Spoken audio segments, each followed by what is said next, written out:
been working on Frankenstein, and since I'm poor, I gotta be innovative. I've been trying to take more ignition timing out of the car. So what I've done, we went out today to a friend's house, took a blowtorch, we heated right here on the weights, and I pinched them together with some channel locks. Timing's gone. Who needs a curve kit? Sometimes you just gotta be innovative. Okay, our first videoing, we showed you how we took our weights out of our distributor and heated them up, pinched them together, took a bunch of timing out. You know, I said I'm poor, I gotta be innovative, and I ain't buying no curve kit. We did it the old-fashioned way. Now we're working on our carburetors again, and I want to show you a trick or two that I've learned. These Hollies, you have squirters, and the squirter sits in the middle of the carburetor. You give her just a little touch, you move the pump on, gas squirts out, overcomes the dry spot between the butterfly's opening and the power valve opening. And this motor requires a lot of extra fuel because the intake is so big and tall. You got to throw the fuel in these big intakes. And we like to put a bigger squirter in it. And the screw, this screw goes in the middle, goes in the hole, and they sell bigger squirters, and they sell what's called an undercut screw for these Hollies. What I did,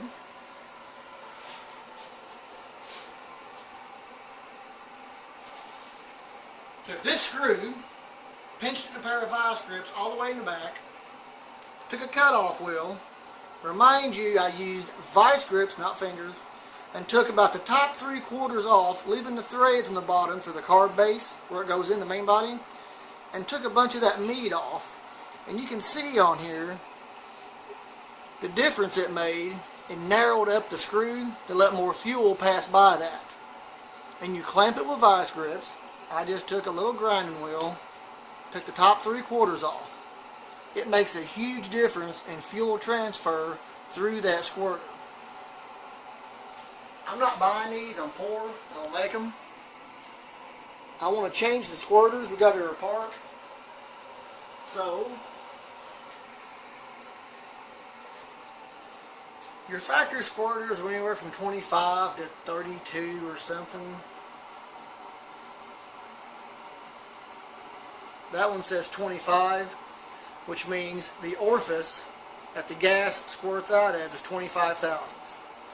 Like I said, this motor's got this big tall intake, and it requires a little bit more fuel to squirt in the motor to overcome the initial blade opening until the power valve opens to let the boosters open. So instead of buying these squirters aftermarket, I'm going to drill them out. Take your drill bit very slowly, run through the holes, and whatever size you want. Jet size and orifice size on Hollies, the sizes will always be in thousandths. What I did,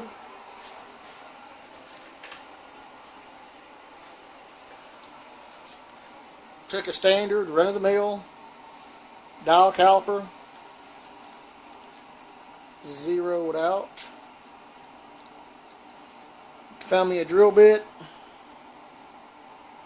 That's about 45 thousandths, 455 10,000ths, and that's what that's going to be from 25. I've got drill bits, I've got a drill. I'm not paying for this stuff. These squirters might have been a bit much. You can put it in there and slop it around. I don't know if you can see the hole in there. It's a pretty big shot, and what was happening is when I would be in town and crack the throttle, it would really dump the fuel to it and take off and blaze the tires like it's supposed to. But when I would crack the throttle and just jump it and let off of it, it would slow the engine down from a rich condition, almost flooding it, and then it would straighten up in about 3 seconds.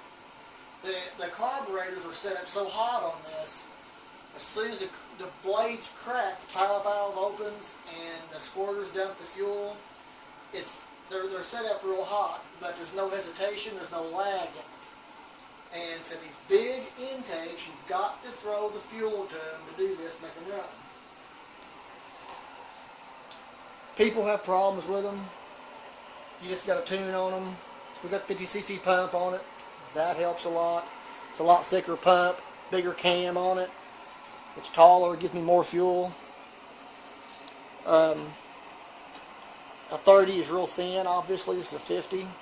And then you change the cam down here, which picks the arm up higher when you crack it. Something else I do, and I don't have any with me right now, is in here is your vacuum secondary housings. That makes your 4 barrels open. There's a spring in there. I don't buy spring kits and aftermarket springs. I take these out and just pretty much cut them in half till I just feel resistance when I put the unit back together, so they'll open quicker. I've done it for 25 years and never had a problem. But so you just saw us fix the timing, no curve kit. Now we're going to do some tuning. Take the squirters down from this size to a 45 thousandths. These are like 60 or 65. They're just huge. Shows you how to trim a screw. Leave plenty of meat on the bottom. Probably 1/4 of an inch to go into your main body of the carb, and thinner down. And I'm getting ready to go drill some holes and open them up and reassemble this thing. Tomorrow we're going to change a fuel filter and do some more, just a little tuning. But I tell people, when they come and ask for advice on these motors, set the motor up fat or rich. They will run fat. They won't run lean for very long.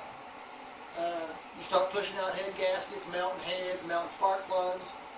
So we've changed power valves a few times, but you set up really, it's what I would call a hot setup. It's really responsive and cracky.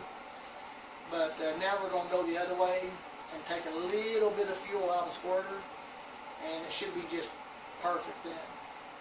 But this is something else we've done, and we'll get her all tuned in and we'll hit the road and make another video. Alright, we got the carbs put back together. Did some tuning, changing, leaning out. Like I said, I like to put mine together when it's a new combo. Just a little fat, because they'll run fat, they won't run lean. You start melting parts. So he was a little bit fat. We drove and tested and tuned, and now we're starting to lean him out, change the squirters, some jetting, some timing. But it's a lot to start mine out. Just a little fat to protect the motors, especially during break-in, cam break-ins, and whatnot. So we've got that done. Now we can start the leaning out process to get him down to about the right ratio, like 14:1 air-fuel ratio mix.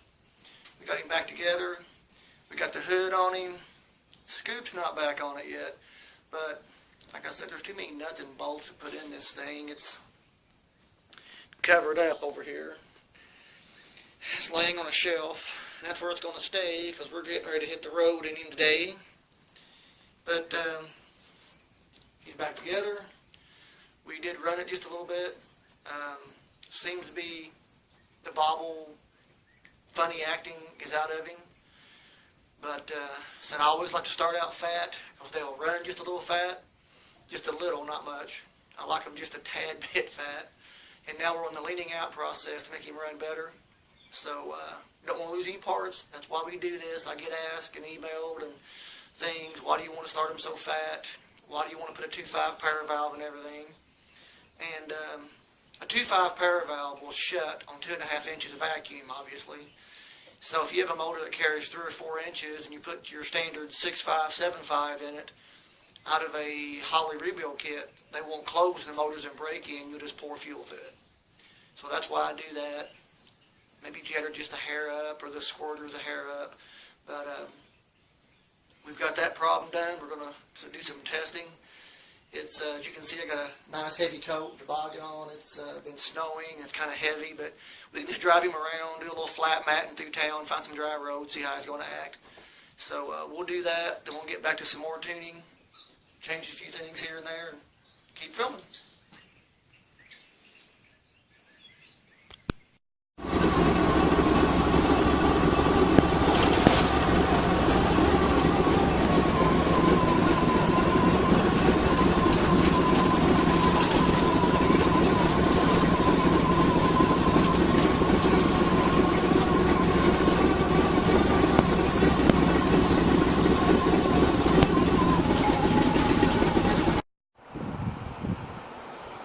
Up here at Dairy Queen on US 31, Austin, Indiana. They've got another great neon sign. It's been here since early 50s. Hasn't changed hardly any. They put a roof on it, added on just a little bit in the back. The building's the same, the windows the same. This great neon sign here that lights up. It's the same. It's like a big ice cream cone. Just a cool place. So that's here on US 31. Another neon sign, and all the letters on top of the building, I think, are the exact same letters from the 50s, from the pictures I have. And they still light up. Old neon. And our hot rod out here cruising 31 today. It's about 32, 33 degrees, but we'll cruise around, see what else we can dig up. Until next time, this is Donnie Lewis for Rat Rods, 2 Lanes, and Neon.